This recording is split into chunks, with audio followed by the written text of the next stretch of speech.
What was Hello? it like working with Snoop Dogg? That must have been surreal. Bro, I actually met Snoop when I was living in LA, bro. On two occasions, man. I just have a relentless spirit of never giving up, even if times gets hard or things slow down. And I'm always gonna find a way. Just like I was saying, being an innovator of like going on Zoom, getting interviews on Zoom, getting shows on Zoom. Be aware that you always have to plan ahead like multiple times because if you don't plan ahead, you're gonna waste a lot of time.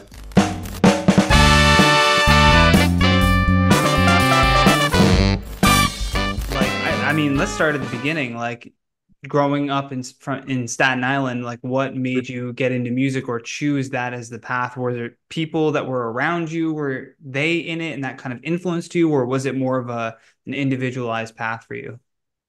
It's a lot of different things. My dad was like a spoken word activist artist in the 80s and in the 90s, and he had me around all those different people like Black Uhuru, like definitely in the pop and reggae vibes. I don't know if you know Black Hero and No. Pablo Moses, like old school bands and Steel Pulse.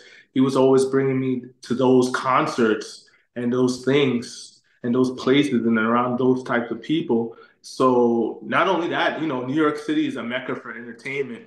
So I was born and raised around the MTV era, going to Mm. TRL, seeing people like Britney Spears, Backstreet Boys, Boys to Men, and different types of people, even reggae people, because I my genre is more like pop reggae crossover.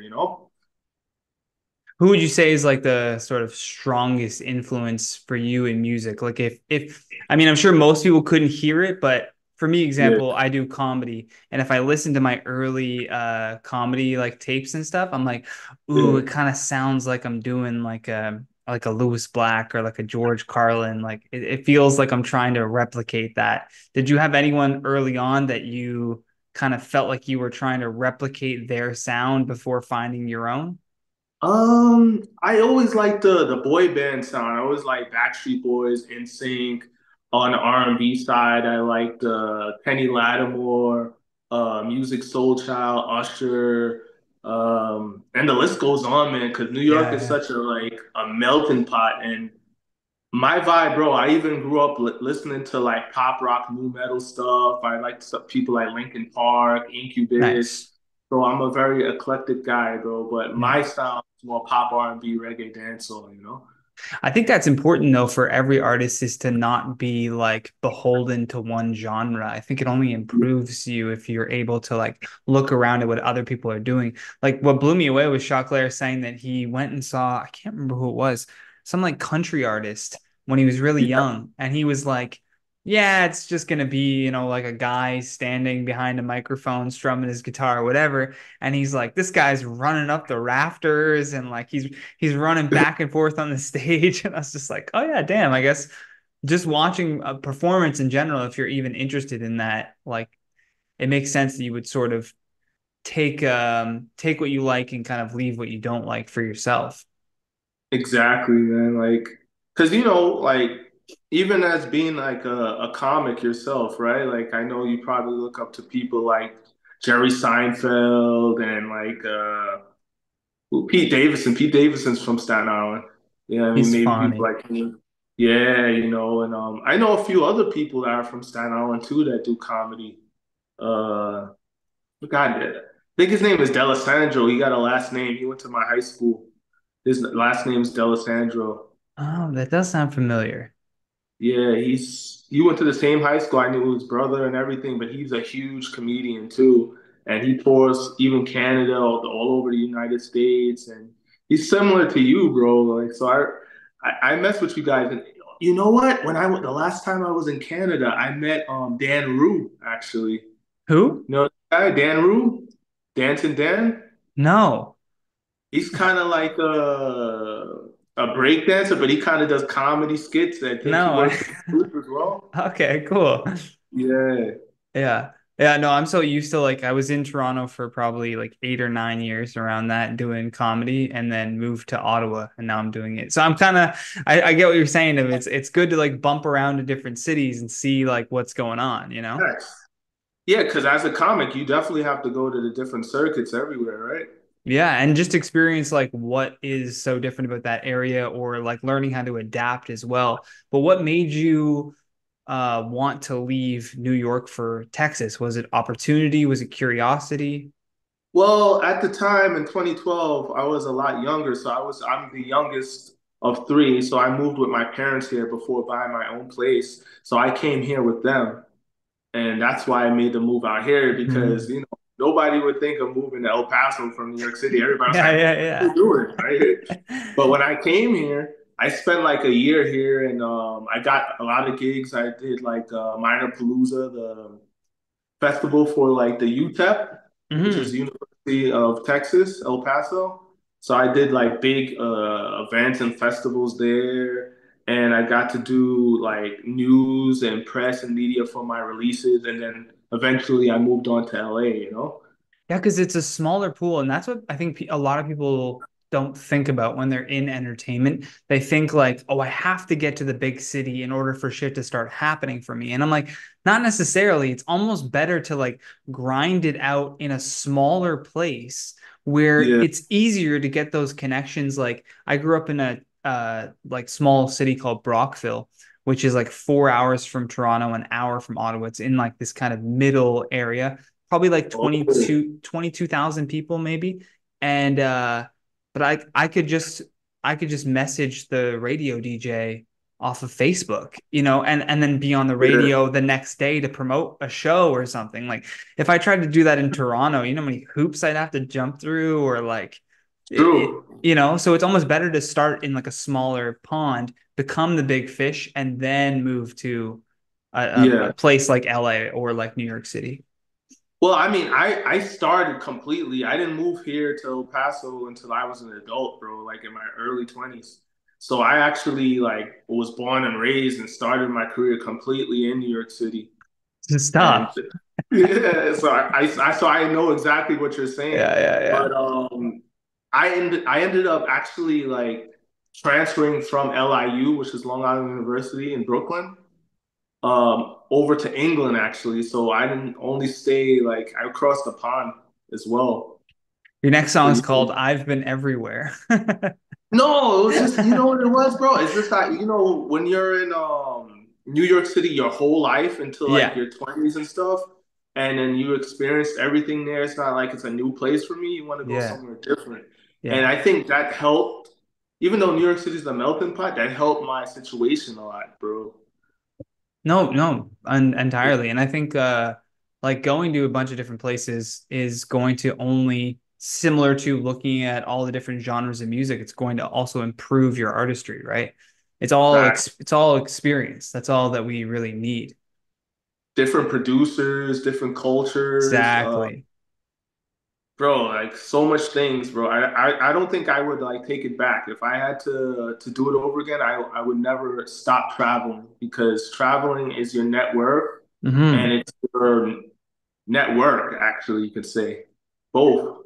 Now, one thing that I want to know, because with comedians, when we want to practice like a joke, we go to an open mic. But for Yeah. a musician, is there like a lot of like I know that there's some musical open mics. Maybe I'm just so outside of that scene that I'm like, how does that even work? Like, how do like I mean, if you it have a new depends. song, are you just like, I think this is good, I'm gonna just release it, or do you like try it somewhere first and see the response you get? If you're not signed to a major label and stuff like that, it's trial and error, bro. So you have Yeah. to actually like Take me put it back then out there. before where you are now. You're just starting Yeah. out. How are you getting a gauge on whether or not you have something? Because some people are like, I'm the shit, I'm the greatest, like Yeah. rapper, singer, whatever. And you're like, this is trash. You know what I mean? Like, I listen to your music, it's great. Like, you're a great Yeah. artist, but like, that's the problem of the artist as well, is they're either so delusional that they don't realize they're bad, or they're too self-deprecating and they don't realize their own greatness. Well, to be honest, bro, I'm still evolving. I don't Sure, of think you'll course. ever stop evolving. Even like look at Beyonce. She's evolving into like country music and different things. Even though she's done it all already, she's still evolving into new things. So the same thing applies for me when I was back then. Like I still was like showing it to my manager or my agent or my parents or my friends that are DJs and say, hey, well, do you think this is something? Yeah, man, try it out. So that's how I would get like the Uh, okay, you feel me? But sometimes it still wouldn't be the right record, you feel me? So you just yeah, have to yeah. put it out there. Yeah, man. Yeah, I guess it's just almost like put it out, see what happens. Yeah, Exactly. yeah. I produce I always love talking to like hip hop artists too, because during COVID when I couldn't do comedy, I produced this hip hop album. It's called Undeniably Dope. Good. And it was during COVID though. So I'm like in my own place, kind of going insane. I need like a creative outlet. And so I just start writing like hip hop basically and trying to have like at the end of every four bars, try to have like a punchline of some sort, just so I could get a joke out, Crazy. because I didn't want to do like Zoom comedy shows. I'm like, let me make like cool but funny also like music, sort of like tongue-in-cheek stuff, not like Yeah. slapsticky kind of stupid funny, but like if you're paying attention to the lyrics you're like, oh no, that's hilarious. Bro, I like you just like jumped into it. I didn't even know you did music, bro. So Yeah, you yeah, yeah. actually produce as well? Well, yeah, I mean, if you listen to it you're like, this guy needs an audio engineer for sure. I did like everything myself, like in terms of like finding, sourcing the beat, paying for the beat to make sure that I have the copyright for it, and then recording over that, writing it, and then putting it all together. And so That's that cool, bro. that album took 2 years, and then comedy clubs started opening again, and I was like, let me go back out to comedy. But what I found, which Yeah. was amazing, was it helped me with beats on stage. Like now when I do Ooh, comedy, it feels like I have like a rhythm to it. Like I want there to ooh, be like this combination of sort of performance with the words actually like connecting. Whereas before, I was like, don't forget your jokes. You know what I mean? Like it was just about crazy. remembering the lines, not so much about the performance. So, bro, it's a crazy, but you know what? It's not really too crazy because you see like people like yourself, like comedians and artists touring together now. Like there's Cedric the Entertainer and Tony Braxton are doing a Yeah. residency in Vegas. Yeah, that's So it's sick. not, yeah, bro. The Steve Yeah. Harvey was actually like hosting the Apollo night at the amateur night at the Apollo from years back, bro. So it kind of like coincides, no? Yeah, yeah. It's funny how you can like blend those two worlds. Like even just having a comedian opening up a show, like or hosting like a music show is great. Yeah, man. And they've done like festivals of that before too. I think even Josh Adam Myers is a comedian who's traveling with Jelly Roll right now, and he's opening up the shows. Yeah, these big like arena shows. Bro, we should talk, bro. Like, I'm still Yeah, independent let's do right it. now, bro. I come to Canada, bro. You might as Yeah, well yeah, like see if we could do that, bro. yeah. That'd be dope. You That'd know, be dope for sure. Choclair and like Karl Wolf and different people, right? Yeah, the I showed Claire this clip and he had never heard of it before, and he didn't even hear the story until Strombo, like George Stroumboulopoulos, brought it up. Yeah, But he was talking about Jason Rouse, this other comedian that I had on the podcast. Somebody booked the show so that it was Jason opening before Claire, and I was like, those two worlds should never come together because yeah, Jason Rouse is like an extreme comedian. Like he is gonna say the most fucked up thing to just get a yeah. reaction. And so Sheesh. he was like purposely trying to walk the crowd. Like, which is not what you want for a music show. You want that crowd to be full Crazy. and excited. And just watching his reaction to that story, he goes, man, that's crazy. Why would he try to do that? I was like, because that was his intention and your intention was different, and the booker fucked Yeah. up. That's all it was. Wow. Yeah, yeah. So it's about like finding sure the right people together, but if you mix the salt and vinegar together, it's like might work. If you mix whatever vinegar with baking soda, not gonna work. Yeah. You know what I mean? Bro, I even seen them roasting Justin Bieber and like the Jonas Brothers and bringing like comedy and music, and they had like John Legend and some other bro. They do it all the time, actually. Like, Yeah, yeah, yeah. But it's so funny too, because like as a performer, when you choose a singular art, I don't know if you've had this as well before. Have you had like a wandering eye for a different type of performance where you're like, ah, but I can't do that because I'm so focused on this, you know? Like the pandemic gave me that opportunity because I couldn't do comedy. So I Whoa. wanted to do something else. I had always wanted to do something else, hip hop, painting, whatever it was. But I always felt Yeah. like it's going to take away from doing comedy. I mean, when the pandemic hit here in El Paso, but certain things were still open. I still could do certain things. It wasn't as bad as New York and Toronto, and because it's Yeah. not like a big, like it's not a small city, bro. I think this is the 19th largest city in America, El Paso. People don't think that, but it is. But in So I was still, comparison, right? Like, yeah, bro. When I left Toronto in 2020. I didn't have to, when I came back here, I didn't have to, what do they call it again? I forgot what they were called, bro. It's been so a while now. Like almost hibernate for like a few days until eventually come oh, back. isolate, self isolate. Was that what they were telling people Something to like that. do? I didn't even Something, have to yeah. because, yeah, because the numbers in Quarantine. Toronto That's was, what it was. yeah, Quarantine. there we Yeah, go. There yeah, we go. yeah. Quarantine, bro. Like, I didn't have to do any of that because I was coming from Toronto, but then Toronto Mm. started getting really bad, bro. And I hope the lighting is good on here, bro. The light, you sure the Yeah, lighting is it's good? good, man. It's good. Yeah, yeah. Trust, All right. trust. But yeah, man, back to that point, bro. Like, I learned how to do things on Zoom, and I learned how to do things online, and become more of an entrepreneur in that way with the media stuff. And that's Hmm. how I even opened up my own media company called Intervisions Media. I have a page for that, and I offer services to artists, comedians, everybody that's in the entertainment realm as well. So the pandemic actually opened up more opportunities for me as well. It didn't really lock me down. Only thing it locked down was the touring and stuff, you know, Hmm. Getting actually out there and like physically. experiencing those physically, like doing those live shows.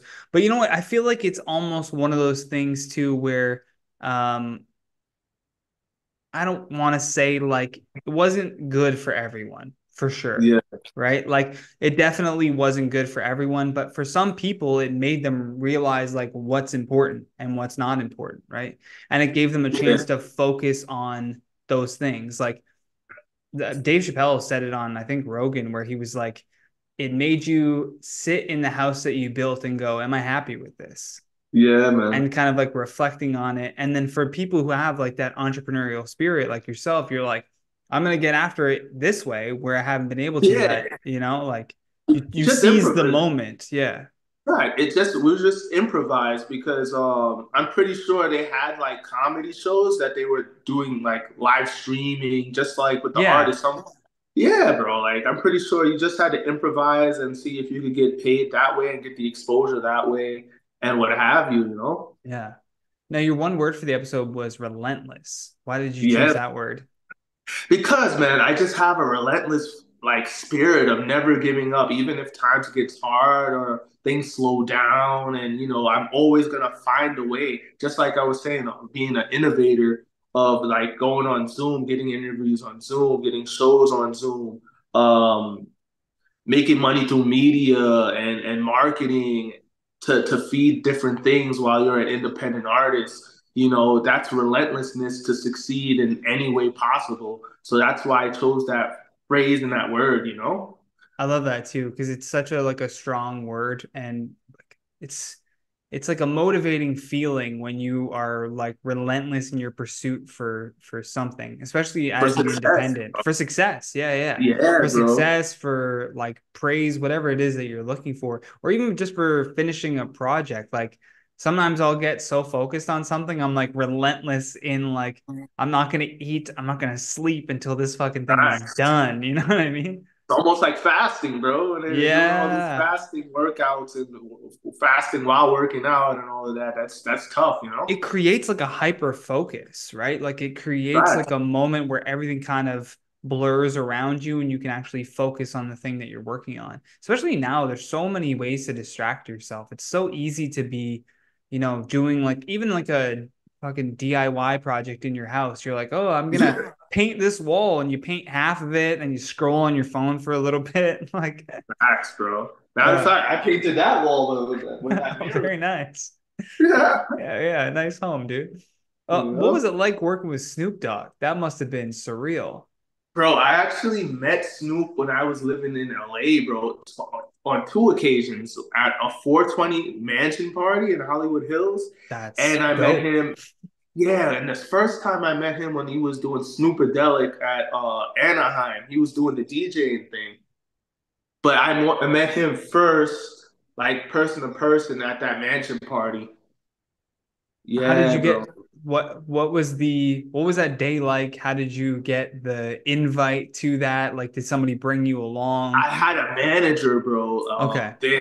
It was a female manager I had at the time in LA. She was from the Inland Empire, i.e., I think it was Corona or one of those places in Inland Empire in California, SoCal. And she's the one who had the event, and she put me onto that event, and I was supposed to perform there, and that's how it happened, bro. But the feature, because it happened during the pandemic, it all happened through files, and we weren't in Uh, person. And same thing with Karl Wolf from Toronto was on that record as well, called Palm Fire, and we did everything via Zoom and files, and it was in 2021, bro. that's crazy. So are you, because you released that, so are they sending you stuff and you're mixing it? Actually, the studio was mixing it, and the producer, and Ah, my main producer at the time was Audie in London, Ontario. I don't know if you know I London, know London. Yeah, Ontario. yeah, yeah, yeah. Yeah, so we were going through the studio here, Star City Studio in El Paso to London, Ontario to Toronto to LA, like back and forth. Yeah. What did that Craziness.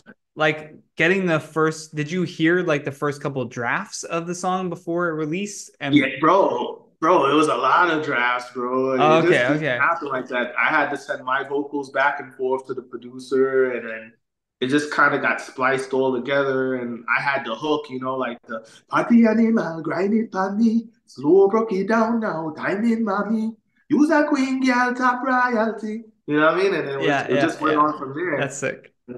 Yeah, Now, when you write, do you some people write lyrics out first.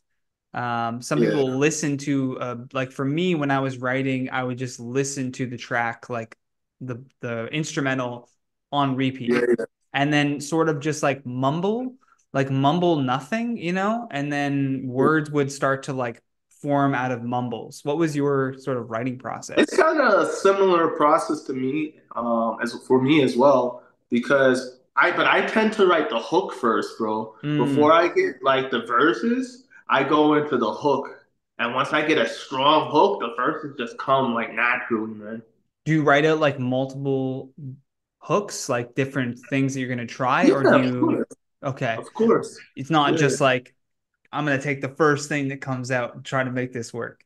But I focus on the hook because the hook is what everybody catches on to. True. And if you Yeah. have a strong hook, it's kind of like you're lost in the sauce. You Yeah. know what I'm saying? Like, Yeah. Yeah. Now, are you, and I can explain this question, but are you yeah, a singles or an album type artist? Like, what, I'm a singles kind of not guy. even personally, but just like, what do Yeah, you prefer? Because there's people who like only yeah, release albums and then they'll release one single or whatever to promote the yeah. album. Of course, that's standard. But then there's some people who just release single after single after single after single, no album. Like maybe the album comes like 4 years later and it's a whole new set of songs too.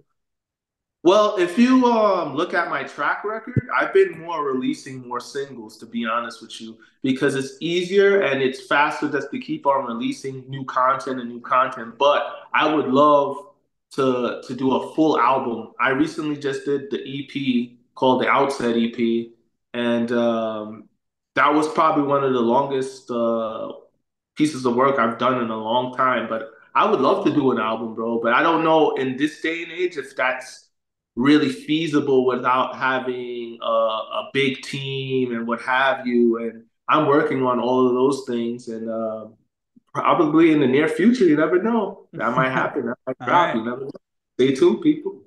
Send that over to me and I'll link that below in the description or something. I mean, I got the EP out. It's called The Outset, and I have a new single called Wonderland, which is like an Afro pop, reggae, Afro beats kind of vibe. Nice. Yeah, I can put Released, that down yeah. there too.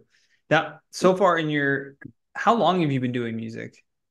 15 to 20 years, 15, bro. 20 I years. started Damn. young at 13, man. So you knew right away. Yeah, bro. I was acting too. I was not only doing music. My first agent was Barbara from Divine Talent back in Staten Island, bro. And yeah, she put me in all those things, bro. So I wasn't only doing music, I was just like full blown into entertainment. So I was doing extra work, and then I got my union dues, my SAG dues. Just like a comedian does the same thing, bro. You Same guys start thing. with comedy and then you go into acting as well. Yeah, yeah. I tried a lot of, I went to, like, I had an agent and everything in Toronto, and I was trying to go, I would go to as many auditions as I could, try to take acting Yeah, classes. But man, ever since like moving to Ottawa, where I don't have an agent now, like I have nobody yeah. that's like actively trying to book me stuff, I'm so much happier. Because But like it depends, bro. It depends. I hate the act. Me personally, I hate the acting Yeah, world because I want to have control over stuff, and I don't yeah. like waiting. And acting is all just Mm, waiting. It's waiting. it's Like true. I've done auditions, I've done like so countless hours of background work and different stuff, and like the Yeah. waiting kills me, dude. I'd much rather You be don't like that. recording a podcast or like Yeah. going out and doing a stand-up spot. I was doing background work for The Boys, like I don't know if you know that like Amazon show, and Yeah. there was like this scene where there was like 400 people in an auditorium, and I was like, they're not going to notice if I leave and come back. So I left, went and did a comedy show spot, and then came back to the set Sheesh. because I was like, whatever, You man. was just sitting there, I right? was like, I'm so fucking bored. They're not even, they don't care. We're just like cattle to these like producers. Yeah, but bro, once you get your waivers and your union, like your three, like two or three, only that's the only thing you need. You can get the right agent It's and hard in Canada. It's different in Canada. There's like a different set of rules for like getting your, I think it has to oh, be like in order to get ACTRA or like union ACTRA, this is all like inside baseball for people listening. You have to have like three speaking roles, and they have to have a certain amount of lines. it's the Um same thing. It's the same yeah, thing in America, but you could get one like major union thing or a commercial that's major, and then you could apply to be in SAG, whatever. maybe one day. I don't know. Crazy, bro. I'm like, man, whatever. I'm not a fan of trying to get into acting myself. Have you had a moment in your career where you were kind of like a holy shit moment where you Yeah. couldn't believe you had to like sit back and be present for a second and take in that this is happening? I think it was during the Minor Palooza concert because it was in front of 20 or 30,000 people, and I Damn. was opening up for the Cataracts. The guy Kashmir, the guy that produced and wrote like a G6, like a Oh yeah, okay. G6. So I got to like do the sound check with him and like actually got to perform in like a whole set of 25 minutes worth of songs in front That's of like sick. the crowd. Yeah, bro. Yeah, that's actually so sick. Yeah, man. And it was here in El Paso too, of all places. It wasn't in New York or LA or none of that. That's special though too to do it because like you said you'd been in El Paso since you were 12 is when you were moved there, or when you said you were No, 20 I 2012 moved you in said 2012. 2012. That's right. I moved here as an adult in my early Yeah, 20s, yeah. bro. So you probably Yeah. had like early connections that you made when you were a young adult and now performing. How many years after was it since being there?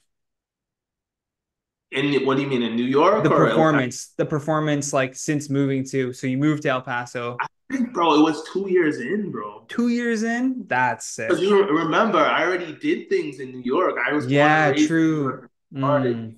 But here I was new. I think at the time, bro, like they weren't really into a lot of local things. But as of recent years, because Khalid came out of here, I don't know if you heard of Khalid, right? Yeah, yeah. he came out of the America's High School and they just turned to be like supporting local, support local, support local. But when I first got here, they weren't supporting local. They liked that Uh, outside and it seemed bigger. Like a New York artist was here and they wanted to book them for the college show. true. Yeah, but it wasn't until Khalid blew up, bro, that they started really supporting local here, I feel. I hope that happens more, man, of just like Yeah, people realizing that there, especially in Canada, there's such an issue with yeah, like supporting Canadian comedians. Uh, yeah. like all of the festivals, they'll, well, Just for Laughs, which just unfortunately went bankrupt. But a lot of their like big gala shows were all American comedians. It was very rare that they would put a Canadian comedian in what is a Oh, Canadian grown festival. Like, let me ask you this. Well, not to cut you off, but isn't John Candy from Canada? yeah, but Isn't he's not, he, I would say that was a long time ago. The artists now aren't getting the same push and recognition that an American comic would get coming here. but how about Jim Carrey? He's the one of one that people mention when you talk about Canadian comics. If I said name me 15 Canadian comedians, it would be Yeah. tough after eight, you know? You'd start being like Lorne Michaels, like you'd like name, like the guy that started SNL, maybe. But this, you guys have like once I came up there and I started like staying there for a little bit and then coming back and forth, the talent up there is crazy. Not even in It's the music world, like crazy, dude. they got a lot of talent up there. The quality of music, same thing for England too, bro. Over there in the UK, there's a lot Yeah. of talent as well. I don't know what it is, but as soon as like a Canadian comic, here's the problem. As soon as a Canadian comic moves to LA, Yeah, or New York or Texas or wherever they move to America, they make it.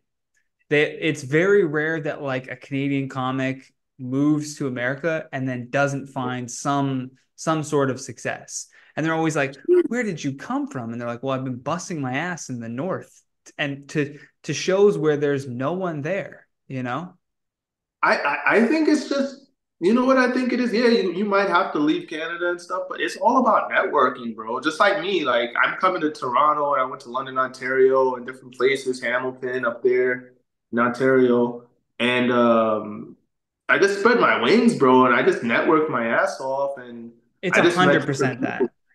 Yeah, bro, because like that was people was looking at me. They was like, "Why is an American coming up here? You should be going to LA or you should be going to Atlanta or Tennessee, or like Nashville somewhere." But I was like, "Yo, there's contacts up there in Toronto and different places for shows, for festivals, for networking, for even for recording. Like like Mm-hmm. Ontario's a great place. I feel if you know the right people and the right network." Yeah, 100%. And they're like more likely to welcome you in because it's almost that like big fish in small pond type thing that I was talking about, where even if you are like going into Toronto, Yeah. you're leading in with I'm from America. So right away, people here are like, well, yeah, of course I'm gonna help this guy. But my You point think is so, bro? like, You think they're all I think like that, so. bro? I think a lot of like I think the same thing that you're talking about how they didn't support local until somebody made it. I think that Yeah, needs to happen more in the country. And it's happening. Like there are plenty of entertainers in Canada who are blowing up on TikTok, for example. And yeah, so Canadians are starting to support Canadians, but it's almost like they're doing it on accident, like because social media is putting it in your face so you can't tell the difference of where someone's from. Someone could be yeah, from the middle of Asia and be huge on TikTok and be very popular in like England.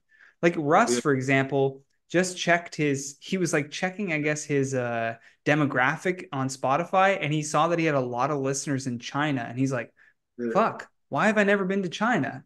And then so he goes to China and he sells out like four shows. And I was like, Bro, but that's because the world is opening up. That's one thing I do yeah, like yeah. about Ontario and Toronto specifically. It's so diverse up there. Like Hmm.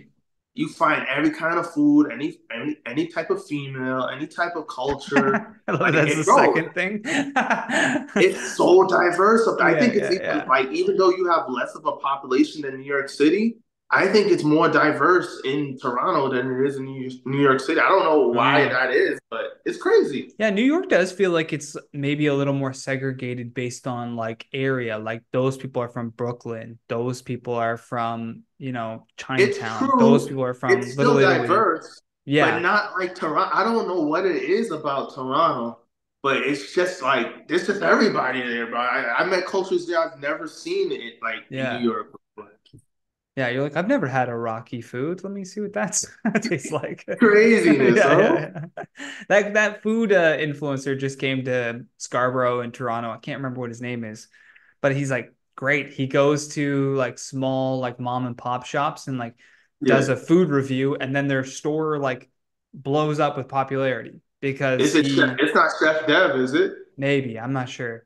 He just came to Toronto. I wish I remember his name. No, because Chef Dev is from he's Guyanese, but he's a huge chef. He goes all around the world. He's a friend of mine, and he's from Toronto. Shout out to Chef Dev, man, and all the Canadian massive and posse over there. You feel me? Yeah, big Keith. up His yourself. Yeah. name's Keith Lee. Keith Lee. Is he on City Line? I don't know. The Keith Lee, he's just like a TikTok influencer. He's from America. I gotta look that guy. I've never heard of that guy. Yeah, yeah. He does like great food reviews and just helps out like small businesses. That's crazy. And There's so many people. Huh. people were hyped that he was coming to Canada. They were like, God damn, this is gonna be amazing for us. Like, Crazy. I never heard of that guy.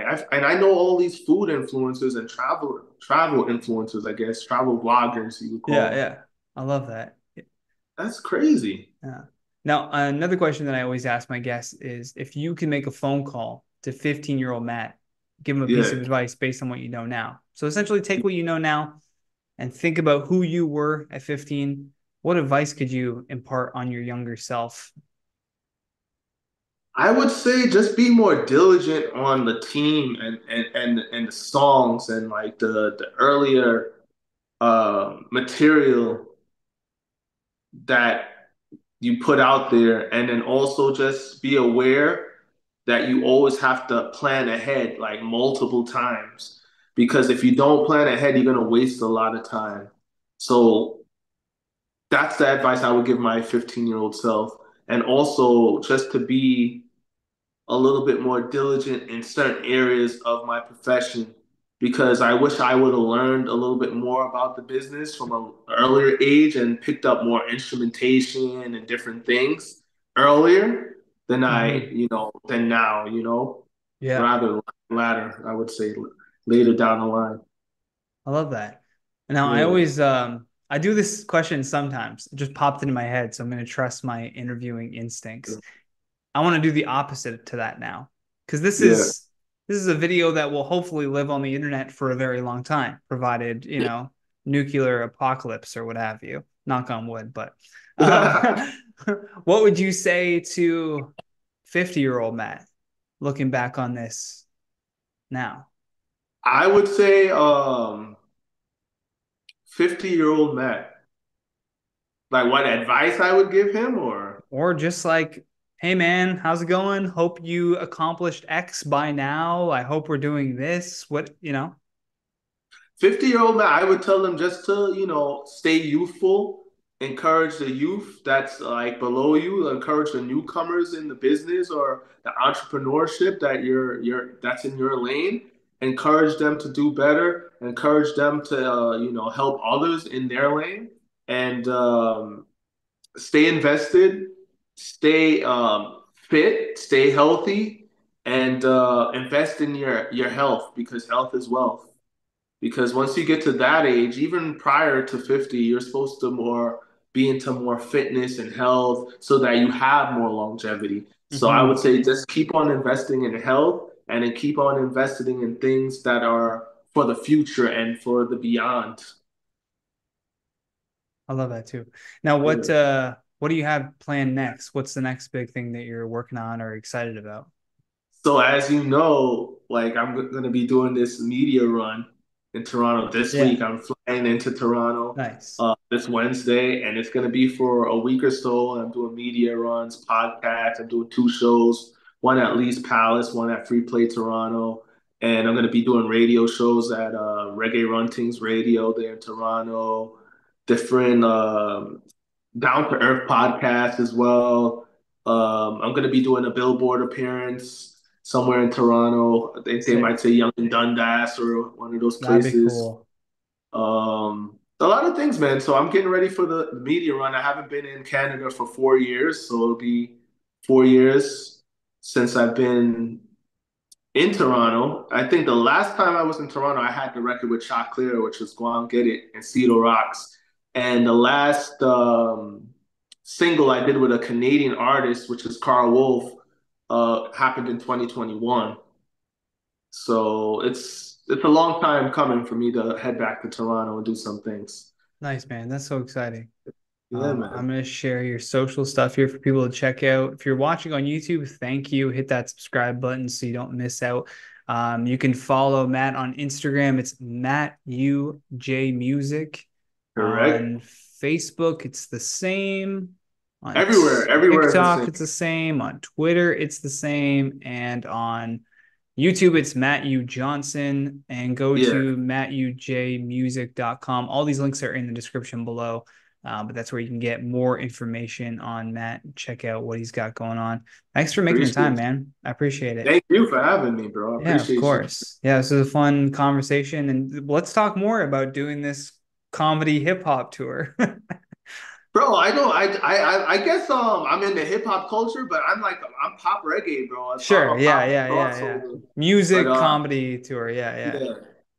But you know what? You know, we both know Choclair and we know like Carl and like different people up there in the Canadian. Yo, even maybe if you cross the border, we could probably do things here in like New York City or El Paso or California. How far is El Paso from Austin?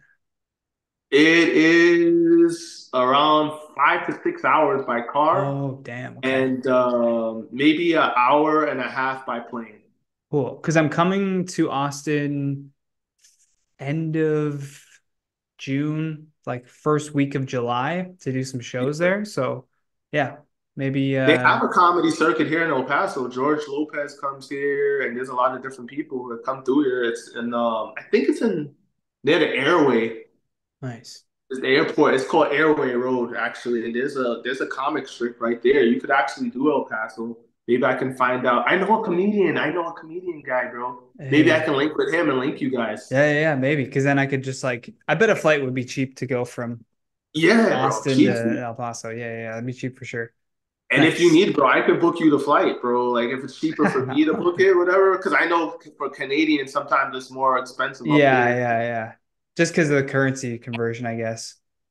Yeah, bro. So let me know, bro. I'm here to All right. help. Cool, man. Let's connect. All right, dude. Hope you have a great rest of your night. I will, bro. Respect, bro. All right. Take care. Take care, man. You've been listening to The Johnny Rogers Show. New episodes air every Friday at 8 p.m. Eastern Standard Time.